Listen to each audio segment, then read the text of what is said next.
Hello दोस्तों, ISRO PSLV और GSLV का प्रोडक्शन बंद करने वाला है। आने वाले भविष्य में इसरो की तरफ से कोई भी पीएसएलवी और जीएसएलवी लॉन्च नहीं होगा। तो होगा क्या? क्योंकि इसरो एक बहुत बड़ा कदम उठा रहा है। इसरो अब कुछ नए और कुछ अलग तरीके के लॉन्च व्हीकल डिजाइन कर रहा है। इसरो चाह रहा है कि उसके लॉन्च व्हीकल ऐसे हों जो कि लॉन्च की कॉस्ट को इतना कॉम्पिटिटिव कर दे कि कहीं ना कहीं स्पेस एक्स को भी हम टक्कर दे पाएं। अभी अगर स्पेस एक्स की लॉन्च की हम कॉस्ट निकालें लो अर्थ ऑर्बिट पे, तो वो $2,700 पर केजी से $3,500 पर केजी के बीच में पड़ती है। अब इसरो ने ये प्रपोज किया है कि हम एक ऐसा लॉन्च व्हीकल बनाने वाले हैं जिसका नाम है नेक्स्ट जनरेशन लॉन्च व्हीकल, जो इस कॉस्ट को लो अर्थ ऑर्बिट पे रीयूजेबल फॉर्मेट में जब हम एक लॉन्च व्हीकल को भेजेंगे तो वो होगी $1,900 पर केजी, यानी बड़ी ही competitive with respect to space X. और अगर हम इसको एक्सपेंडेबल फॉर्मेट में भेजते हैं, यानी हम इसकी रेंज को बढ़ाकर, जो कि फिर ये रीयूजेबल नहीं बचेगा, ये ज्यादा वेट को, ज्यादा पेलोड के मास को उठाकर लिफ्ट ऑफ कर पाएगा, तो भी जो कॉस्ट होगी वो होगी $3,000 पर केजी। अब ये जो सारी बातें हो रही है, इसके लिए हमें यह देखना जरूरी है कि इसरो के आने वाले आगे के क्या प्लान्स हैं। तो देखिए दोस्तों, हमारे पास इस वक्त अगर हम बात करें इसरो की, तो हमारे पास अभी ये 3 मौजूद हैं, पीएसएलवी, जीएसएलवी और एलवीएम-3। ये एलवीएम-3 जो है ये लॉन्च व्हीकल मार्क 3, ये जीएसएलवी को ही कन्वर्ट कर दिया गया है, यही एक उसका नया नाम है। अब होने वाला यह है कि हमारा ये जीएसएलवी और पीएसएलवी, ये ऐसा कहते हैं इसरो के एक्सपर्ट्स कि भाई ये बहुत पुरानी टेक्निक से बने हुए हैं, ये 1980s और 1990s का डेवलपमेंट है, इसलिए इनके प्रोडक्शन को बढ़ाया नहीं जा सकता, थोड़े कॉम्प्लिकेटेड डिजाइन के हैं। लेकिन आज अगर हमें compete करना है कमर्शियल मार्केट में और इसरो को इस कमर्शियल मार्केट में अपनी क्वालिटी को प्रूव करना है और लीड करना है in terms of business deals, तो उन्हें अपने प्रोडक्शन को बढ़ाना पड़ेगा। तो वो डिजाइन को थोड़ा सिंप्लीफाई करना चाहते हैं, साथ ही वो सारे एस्पेक्ट चेक करना चाहते हैं। सारे एस्पेक्ट मतलब हमें क्या क्या अलग अलग पॉसिबल तरीके हो सकते हैं जहां पर हम कस्टमर्स को, कंज्यूमर्स को कुछ नया ऑफर कर सकें। तो हम आ जाते हैं एसएसएलवी की रिजीम में, जो है स्मॉल सैटेलाइट लॉन्च व्हीकल। क्योंकि जरूरी थोड़ी ना कि हर बंदा बहुत भारी भरकम सैटेलाइट ही लॉन्च करना चाहे, हो सकता है ना आप छोटी सैटेलाइट्स लॉन्च करना चाहते हो, तो आप इतना भारी भरकम मोटा तगड़ा लॉन्च व्हीकल क्यों लेंगे? सीधी बात। तो हमने बनाया है एक स्मॉल सैटेलाइट लॉन्च व्हीकल। साथ ही हम लॉन्च कॉस्ट को कम करना चाहते हैं। हम चाहते हैं, जैसे कि मैंने प्रीवियस वीडियो में बताया था जहां पे अपन ने लेक्स टेस्ट की बात करी थी, हमने बनाया है आरएलवी, रीयूजेबल लॉन्च व्हीकल, जो कि एक लॉन्च व्हीकल के ऊपर फिक्स होकर स्पेस में गया और उसने अपना लैंडिंग टेस्ट किया। लेकिन यहां पर हमारे पास लॉन्च व्हीकल नहीं था, तो हमने उसको हेलीकॉप्टर से उठाया, एक सर्टेन हाइट पे छोड़ा और हमने उसके लैंडिंग एक्सपेरिमेंट को सक्सेसफुली कंप्लीट किया। लेकिन अब उसका जो नेक्स्ट स्टेप आता है वो आता है ORV। ORV is orbital re entry vehicle, यानी अब हम इस पूरे सेटअप को, RLV के पूरे सेटअप को लेके जाएंगे with the help of this first stage. हम इसको लेके जाएंगे ऑर्बिट के अंदर और ऑर्बिट से इसकी री एंट्री करवाएंगे और ये टेस्ट भी हम कंफर्म करेंगे। क्यों? क्योंकि ये हमारे कॉम्पिटिटिवनेस को बढ़ा देगा रीयूजेबल लॉन्च व्हीकल की मार्केट में। क्योंकि ये जो रीयूजेबल लॉन्च व्हीकल है, इसके अंदर का जो पेलोड बे है, हाँ इसके अंदर एस्ट्रोनॉट्स नहीं जाने वाले हैं, ये स्पेस प्लेन है तो इसके अंदर कोई एस्ट्रोनॉट्स वगैरह नहीं जाने वाले, लेकिन इसके अंदर पेलोड जा सकते हैं, छोटे पेलोड्स जा सकते हैं, यानी कॉस्ट कम आएगी क्योंकि कंप्लीटली रीयूजेबल चीज है, तो कॉस्ट कम आने वाली है इसकी, पहली बात। दूसरा, इसके काफी स्ट्रेटेजिक यूजेस भी हो सकते हैं, जो कि हमारा जो डिफेंस है वो भी इंटरेस्टेड होगा उसके अंदर। क्योंकि नासा ने भी कुछ ऐसा ही किया, जहां पर उनके पास जब एक ऐसा स्पेस प्लेन का प्रपोजल आया तो उन्होंने जो यूएस का डिफेंस है उसको सौंप दिया और तब से वो क्लासिफाइड हो गया। ठीक है, उसके बाद हमारे पास है टीवीपी। टीवीपी जो है वो है टेस्ट व्हीकल प्रोग्राम। इसके अंदर ये जो हमारा लोअर पार्ट है, तो दोस्तों तुमको एक जो ब्लैक पार्ट दिख रहे हैं, ये जो है ये हमारे ग्रिड फिन है, यानी हमें हिंट यहां पर ये मिल रहा है कि हो सकता है कि इस पर्टिकुलर सेटअप में जो 2 पार्ट हैं, ये ऊपर का जो पार्ट है और ये जो नीचे का जो पार्ट है, ये दोनों ही रीयूजेबल हो, यानी ये लॉन्च होगा ये स्टेज सेपरेट होगी। ये जो स्टेज है तुम इसको अगर देखोगे तो ये स्टेज कुछ यहां पे मिलती जुलती दिख रही है, कुछ यहां पर मिलती जुलती दिख रही है, यानी ये जो स्टेज है ये हमारी ह्यूमन स्पेस प्रोग्राम से रिलेटेड स्टेज है, बिल्कुल उसी का तो ये टेस्ट व्हीकल है। तो हम क्या टेस्ट करना चाहते हैं, हम टेस्ट करना चाहते हैं कि अगर ये जो मॉड्यूल है, जो क्रू मॉड्यूल है, जब हम इसको लॉन्च करेंगे तो हम इसकी लैंडिंग को टेस्ट करना चाहते हैं। तो यहां पर हम देखें तो यहां पर हमें छोटे मोटे थ्रस्टर्स दिख रहे हैं, हमें यहाँ पे ग्रिड फिन दिख रही हैं, यानी ये रीयूजेबल फॉर्मेट में है कंप्लीटली, यानी ये वापस आएगा, ये धरती पर वापस आएगा। और यहां पर भी ग्रिड फिन है, इसका मतलब इसके अंदर भी हो सकता है कि कोई प्लानिंग हो कि इसको भी वापस हम रिकवर कर ले। लेकिन सिंस यहां पर नीचे मुझे स्टैंड नहीं दिख रहा कुछ भी, कि कहीं कोई लेग्स दिखी ना जहां पे आके ये खड़ा हो जाए वापस, वो नहीं दिख रहा, तो अभी अपन कंफर्म नहीं है। क्यों? क्योंकि इसके बगल में हमारे पास है एडमायर, और एडमायर साफ साफ हमें हिंट दे रहा है, हमें दिख रही है यहां पर इसके पास जो है लेग्स हैं, जो कि हो सकता है जब ये लॉन्च हो तो स्टोर्ड पोजीशन में हो, जैसा कि फाल्कन 9 में होता है ना, तो stored position.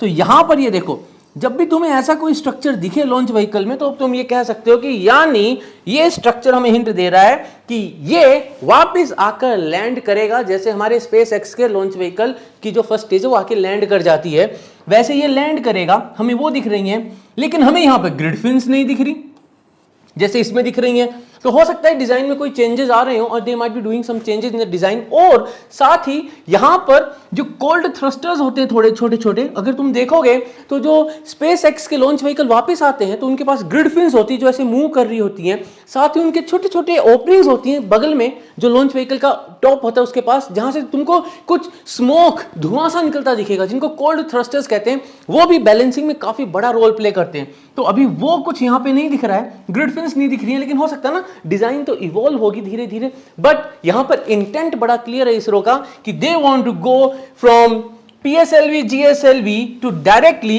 Completely in the regime of reusable launch vehicles. किसी भी फॉर्मेट में हो, हम vertical take off horizontal landing करना चाहें तो हमारे पास स्पेस प्लेन है, हम वर्टिकल टेक ऑफ और वर्टिकल लैंडिंग करना चाहें तो हमारे पास एडमायर है। उसके बाद हम आगे आए तो हमारे पास है एक इम्प्रोवाइज्ड वर्जन जो कि ह्यूमन स्पेस प्रोग्राम के लिए होगा, जिसकी जो टॉप स्टेज है, तो मुझे यहां पर ग्रिड फिन्स दिख रही हैं, मुझे यहां पे छोटे थ्रस्टर्स दिख रहे हैं, यानी ये वही पार्ट है, ये टेस्ट को सक्सेसफुल होगा तो ये यहां पर आ जाएगा। नेक्स्ट में आता हूं तो मुझे दिख रहा है heavy launch vehicle. Heavy launch vehicle जो है वो कमर्शियल मार्केट में भारी वाली सैटेलाइट्स को लेके जाने के लिए यूज होगा। वो जो भारी वाले सैटेलाइट्स को लेके जाएगा उसके साथ ही ये भी रीयूजेबल होगा, यानी ये भी वापस आकर, इसरो चाहता है इसको वापस हम लाएं और लैंड कर दें, जिससे कि इसकी रीयूजेबिलिटी बढ़ जाए। अब ये जो सारे डिजाइन्स यहाँ पे प्रपोज्ड हैं, इसमें थोड़ा थोड़ा चेंज होता रहेगा। आगे हमारे पास जो है वो हैवी लॉन्च व्हीकल का ह्यूमन स्पेस प्रोग्राम का मॉड्यूल, यानी हमें अगर कार्गो का वेट बढ़ाना है, जो हम पेलोड लेके जा सकते हैं, तो we will go with human space programme in the HLV, right. तो यहां पर ये जो डिजाइन हमें दिख रही है, इन डिजाइन्स में इवोल्यूशन होगा, they are going to evolve slowly, test होने लगे हैं, काफी टेस्ट सक्सेसफुल हो गए हैं। रेदर अभी तो अगर अपन जाकर देखते हैं इसरो की वेबसाइट पे, तो वहां पर इसरो ने तो expression of interest, I think EOI शायद एक्सप्रेशन ऑफ इंटरेस्ट कहते हैं उसको, वो भी मांगा है मार्केट प्लेयर से, जहां पर वो कह रहे हैं कि हमें जो रीयूजेबल लॉन्च व्हीकल है नेक्स्ट जनरेशन वाला, उसके लिए हमें एवियोनिक्स, हमें उसके लिए छोटे मोटे कोई सर्किट्स, कोई चिप्स वगैरह, चिपसेट्स वगैरह डिजाइन करवाने हैं। तो कौन कौन इंटरेस्टेड है वो आए और हमारे साथ काम करे, यानी ISRO is really serious about this. अब ये एक और डिजाइन है जो कि कहीं ना कहीं टेक्निकल डिस्कशंस में देखा जा रहा है। उस डिजाइन में क्या है, देखो, ग्रिड फेंस, ठीक है, ये है हमारी लेग्स जो कि स्टोर्ड पोजीशन में है, यानी ये टेक ऑफ होगा।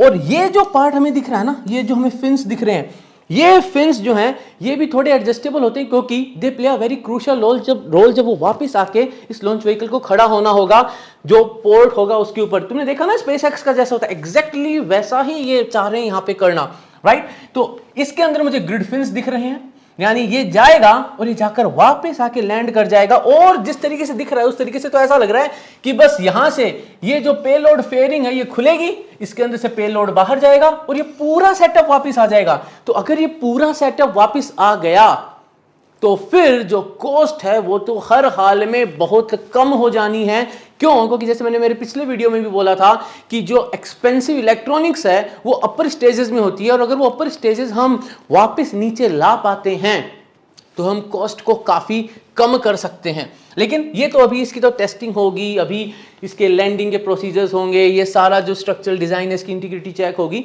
लेट्स सी, मैं फिर से बोल रहा हूं, हो सकता है कि डिजाइन और इवॉल्व हो, बट राइट नाउ जो इंप्रेशन हमें मिल रहा है वो यही मिल रहा है। अब यहां पर ये देखो, ये हमें दिखाया गया है जो हमारे स्पेस एक्स का जो फैल्कन 9 होता है जो वापस आता है, तो उसका एक प्रोसेस दिखाया हुआ है, उसकी एक इमेजरी है। बगल में हमारे हैं जिसमें हमारे पास एडमायर दिख रहा है, हमारे पास दिख रहा है टेस्ट व्हीकल प्रोग्राम वाला मॉड्यूल, और जो तीसरा दिख रहा है, अब देखो मैंने क्या बोला था, जब भी ऐसे तुमको दिखे स्ट्रक्चर्स, इसका मतलब ये रीयूजेबल लॉन्च व्हीकल बनना चाहता है, ये वापस वर्टिकल टेक ऑफ, यहां लिखता हूं vertical take off and vertical landing होना चाहते हैं यहां पे हम, यानी वर्टिकली ऊपर जाएगा और वर्टिकली नीचे आएगा। तो ऐसे स्ट्रक्चर्स होते हैं, यानी ये स्टोर्ड पोजीशन है, ये एक्सपेंडेड पोजीशन है, लेग्स यहां पर खुली हुई दिख रही है हमें, जिसके ऊपर आके ये लॉन्च व्हीकल वापस खड़ा हो जाएगा। एंड ग्रिड फिन्स हैं। ये क्या चीज है? What is this? तो भाई ऐसा है कि इसरो मल्टीपल एरियाज में अपनी पकड़ जमाने वाला है, और क्योंकि इस वक्त एम्बिशंस हाई हैं, तो ये है हमारा, ये जो हमें दिख रहा है, ये है हमारा रीयूजेबल लॉन्च व्हीकल। ये जो रीयूजेबल लॉन्च व्हीकल है उसको हमने जो हमारी फर्स्ट स्टेज है उसको भी रिकवर कर लिया, और जो हमारी सेकंड स्टेज है जिसके अंदर पेलोड जाएगा हम उसको भी रिकवर करना चाहते हैं। यही नहीं दोस्तों, अभी और भी तगड़े वाली डिजाइन जो है सजेस्ट करी है इसरो ने अपने रीयूजेबल लॉन्च व्हीकल के लिए। मतलब they are just going bombastic, I am telling you. ये जो डिजाइन है इसको इसरो ने नाम दिया है नेक्स्ट जनरेशन लॉन्च व्हीकल। और ये जो नेक्स्ट जनरेशन लॉन्च व्हीकल है ये 3 स्टेज में है। ये वो लॉन्च व्हीकल है जिसके लिए कहा जा रहा है कि ये स्पेस एक्स को कड़ी चुनौती देगा, क्योंकि रीयूजेबल फॉर्मेट में ये बस $1900 पर केजी की कॉस्ट में हमें लो अर्थ ऑर्बिट में पेलोड भेज देगा, और एक्सपेंडेबल, यानी जब हम इसकी कैपेसिटी को बिल्डअप कर देंगे, यानी हो सकता है ना इसके बूस्टर्स लगा देंगे एक्स्ट्रा, तो जब हम वो करेंगे तब ये $3000 पर केजी की कॉस्ट में हमें लॉन्च करके देगा पेलोड्स को लो अर्थ ऑर्बिट में। इसके अंदर इसरो जो प्रपोज कर रहा है वो ये प्रपोज कर रहा है कि ये हाईली मॉड्यूलर होंगे, यानी इसका प्रोडक्शन मास प्रोडक्शन होगा, ये प्राइवेट और पब्लिक पार्टनरशिप में होंगे, यानी यहां पर जो इंडिया के अंदर प्राइवेट प्लेयर्स हैं उनको भी सपोर्ट करेगा इसरो कि आप भी डिजाइन करें, मैन्युफैक्चर करें, जिससे कि कैपेसिटी बिल्डअप हो सके। और सबसे बड़ी बात यह है कि इसके अंदर कुछ नए तरीके के फ्यूल यूज होने वाले हैं। अब देखो यहां पर मुझे ग्रिड फिन्स दिख रही हैं, I can see the grid fins here, ठीक है। ये जो ब्लैक कलर के मैंने बोला था ना, ये स्ट्रक्चर क्या कह रहे हैं कि ये वापस आके लैंड करेगा, यानी यहां तक का सेटअप अगर वापस आके लैंड कर रहा है, दिस मीन्स कि हम काफी कुछ कॉस्ट तो रिकवर कर लेंगे ना, we will be recovering lot of the things back, ठीक है। अब इसके अंदर जो हम प्रपोज कर रहे हैं कि हम कौन सा फ्यूल यूज करेंगे, तो हम सेमी क्रायो स्टेज के लिए जाएंगे। सेमी क्रायो स्टेज में हम यूज करेंगे केरोसिन के साथ का एक कॉम्बिनेशन, या हम यूज करेंगे मिथेन के साथ का एक कॉम्बिनेशन। तो we are going to use kind of a green fuel जिसको कहता है इसरो, और कंप्लीटली उसी पे फोकस कर रहा है इसरो कि हम लिक्विड ऑक्सीजन के साथ मीथेन यूज करेंगे या फिर लिक्विड ऑक्सीजन के साथ केरोसिन यूज करेंगे, और नाम भी कुछ ऐसा दिया है, कैरोलॉक्स या फिर मिथेनॉक्स, इस टाइप से कुछ नाम दिया गया है उस पर्टिकुलर सेटअप को। ओके, तो आगे देखिए फिर। अब हम आगे आ जाते हैं एक और गजब की प्रपोजल पे, और वो प्रपोजल है कि इसरो कह रहा है हमारे पास एडमायर टेस्ट व्हीकल है फिर से, यानी ये कंप्लीटली जो ये पूरा सेटअप है वापस आएगा। मेरे पास ग्रिड फिन्स हैं, मेरे पास यहां पर जो स्टोर्ड पोजीशन में लैंडिंग लेग्स हैं, और ये जो स्ट्रक्चर्स हैं they also have something to do, क्योंकि यहां पे जो स्ट्रक्चर दिख रहा है ये ऐसा लग रहा है कि जो स्ट्रक्चर है ये शायद हम टेस्ट करना चाहते हैं लॉन्च व्हीकल के रैमजेट एंड स्क्रैमजेट जो प्रोपल्शन सिस्टम्स हैं जो फ्यूल के लिए यूज होता है, हम उसको चेक करना चाह रहे हैं, लेकिन still details are not there with us for these structures. हो सकता है ना कोल्ड थ्रस्टर्स भी हो। अब यहां पर हमारे पास है HAVA, hypersonic air breathing vehicle. Hypersonic air breathing vehicle, और अगर मैं इसको बोलूं तो यह है हवा, यानी हवा पे चलने वाला व्हीकल। ये जो व्हीकल है ये हवा के भरोसे फ्यूल बर्न करेगा। मैंने पिछले वीडियो में बात करी थी, इसको हम रैमजेट या स्क्रैमजेट कहते हैं। हमारे पास तीन तरीके की पॉसिबिलिटीज होती हैं। एक होती है टर्बोजेट, जहां पर जो अपने एरोप्लेन में होते हैं बड़े बड़े पंखे गोल गोल घूमते हैं, हवा खींचते हैं और फ्यूल बर्न करते हैं, उसको कहते हैं हम टर्बोजेट। फिर हम थोड़ा आगे उससे निकल जाते हैं तो हमारे पास होता है रैमजेट। रैमजेट जो होता है वो जब हम और तेज स्पीड पे जाते हैं, यानी टर्बोजेट होता है एक सर्टेन लिमिट है उसके पास, उससे आगे की स्पीड पे जाते हैं, यानी 5-6 मैक पे जाते हैं, हम स्पीड ऑफ साउंड के 5-6 गुना पे जाते हैं, तो हमारे पास होता है रैमजेट। और हम और सुपरसोनिक हो जाते हैं, जब हम और हायर मैक में चले जाते हैं तो हम यूज करते हैं स्क्रैमजेट। तो यहां पर ऐसा ही कोई सिचुएशन हमें दिख रही है जहां पर हमारा जो व्हीकल है वो, यहां पर कोई चीज लिखी हुई है, ये लिखा हुआ है इसरोसीन, यानी एक इसरो अपने ही लिए एक अलग टाइप का कोई फ्यूल बनाने वाला है जो कि यूज करेगा उसको अपने इस पर्टिकुलर स्ट्रक्चर के अंदर। ठीक है, we are going to bring them back. अब देखो, नाउ लेट्स सी दिस। ये है एक और गजब का प्रपोजल। देखने में तो तुमको ये एक प्लेन दिख रहा है, एरोप्लेन जैसा दिख रहा है, यहां पर मुझे व्हील्स दिख रहे हैं, बट ये है हमारा 2 stage to orbit. 2 stage to orbit का लॉन्च व्हीकल है। ये क्या करेगा, देखो यहां पर देखो, तुमको समझ में आएगा, जो बताया था ना टर्बोजेट वगैरह, तो ये टेक ऑफ करेगा टर्बोजेट के जैसे, जहां पर ये मैक 3 यानी 3 times the speed of sound की स्पीड पे पहुंच जाएगी। इसकी स्पीड जो होगी वो स्पीड ऑफ साउंड के 3 गुना होगी। वहां से ये जाएगा रैमजेट प्रोपल्शन पे। रैमजेट यानी ये आती हुई हवा को, इसके अंदर ऑक्सीडाइजर नहीं होगा, ये आती हुई हवा को पकड़ेगा और उसको यूज करेगा फ्यूल बर्न करने के लिए, और वहां पर इसकी स्पीड जो होगी वो होगी मैक 6। अब जब ये और तेज स्पीड पे जाएगा, जब ये मैक 9 की स्पीड पे पहुंचेगा, यानी जब ये जमीन से 28 किलोमीटर ऊपर उठ चुका होगा, तब ये हो जाएगा सुपरसोनिक कंबशन ऑफ रैमजेट। अब यहां पर ये अपना एक नए तरीके का इंजन सेटअप करेगा जो कि सुपरसोनिक रिजीम में काम करता है। ये भी एयर ब्रीदिंग ही है, यानी यहां पर ऑक्सीडाइजर अब हमारे पास नहीं है, रेदर हम यूज कर रहे हैं, जो ऑक्सीडाइजर जो हम यूज कर रहे हैं वो आती हुई हवा ही है। और हम इसके अंदर फ्यूल कौन सा यूज कर रहे हैं, जैसे अपन ने देखा ना, हम यहां पे यूज कर रहे हैं इसरोसीन, है ना। ओके, फिर जब हम पहुंच जाएंगे मैक 12 तक की स्पीड पे, तो वहां पर अब इस फिगर को देखो, तो ये जो फिगर है इसमें ये जो पार्ट है स्टेज 1 जो है वो यहां तक है, ये स्टेज 1 है, ठीक है। और ये जो पार्ट है, let me put it in red colour, ये जो पार्ट है ये स्टेज 2 है, जहां पर हमें पेलोड भी दिख रहा है। तो वो जो है वो रॉकेट है, वो एक रॉकेट है, और वो जो रॉकेट है वो यहां पर सेपरेट आउट हो जाएगा। सेपरेट आउट होके ये तो वापस हमारे पास हॉरिजॉन्टल लैंडिंग हो जाएगी, यानी ये जो है ये होगा horizontal take off, horizontal landing का हमारा लॉन्च व्हीकल। और जो रॉकेट है वो पेलोड को लेके बाहर निकल जाएगा और पेलोड को फिर वो रिलीज कर देगा at the given height, that is 300 kilometres, और वो ऑर्बिट में चला जाएगा। तो ये है दोस्तों कुछ धमाकेदार गजब के प्रपोजल इसरो की साइड से, जो आने वाले समय में इसरो को स्पेस रेस में बहुत ही इज्जतदार पोजीशन पे लाने वाले हैं। क्यों? क्योंकि कमर्शियल मार्केट में अगर आप क्वालिटी डिलीवर करते हो, और इसरो क्वालिटी प्रोडक्ट ही बनाता है, और साथ में आप कमर्शियल यानी फाइनेंशियल टर्म्स को भी ध्यान रखते हो कि you are going giving a very good quality product, because we are highly dedicated. यार ये तो सभी जानती, पूरी दुनिया जानती है अपने को, इंडियन रिसर्चर्स और साइंटिस्ट को पूरी दुनिया जानती है कि जब वो काम करते हैं ना तो दिल लगा के काम करते हैं, और उससे वो जो प्रोडक्ट बनाते हैं वो शानदार बनता है। इसके बहुत सारे एग्जाम्पल्स हैं, गूगल करेंगे तो खूब मिल जाएंगे अपने को, और अपन सब जानते हैं। तो वो तो बात है ही, साथ में हम एक ऐसा सॉल्यूशन भी देने वाले हैं जो कि काफी सस्ता होने वाला है हमारे जो कस्टमर्स हैं, जो कंज्यूमर्स हैं, उनके लिए। तो ये सारे जो प्रपोजल हैं, होपफुली इनका एक टाइमलाइन भी है। हाँ ठीक है, इसरो थोड़ा टाइमलाइन से आगे पीछे हो जाता है कभी कभी, वो डिपेंड करता है ना आपकी इन्वॉल्वमेंट कितने, लेकिन अभी इसरो बहुत ही स्टेडफास्ट है, उनका बहुत क्लियर फोकस है कि हमें ये सब टाइमलाइन को मैच करते हुए 2030 तक की ये सारी प्लानिंग है, तब तक हमें सब कुछ कर डालना है, जिससे कि आने वाले जो नेक्स्ट स्पेस एज आने वाली है, जो नेक्स्ट स्पेस रेस आने वाली है, उसमें हम पीछे न रह जाएं। सो दोस्तों, ये था एक छोटा सा वीडियो। अगर पसंद आए तो लाइक करो, शेयर करो, सब्सक्राइब करो। कोई भी डाउट हो कमेंट सेक्शन में पूछ लेना, सोशल मीडिया पे फॉलो कर लेना, लिंक डिस्क्रिप्शन में मिल जाएंगे। मिलेंगे अगले वीडियो में, तब तक के लिए जय हिंद।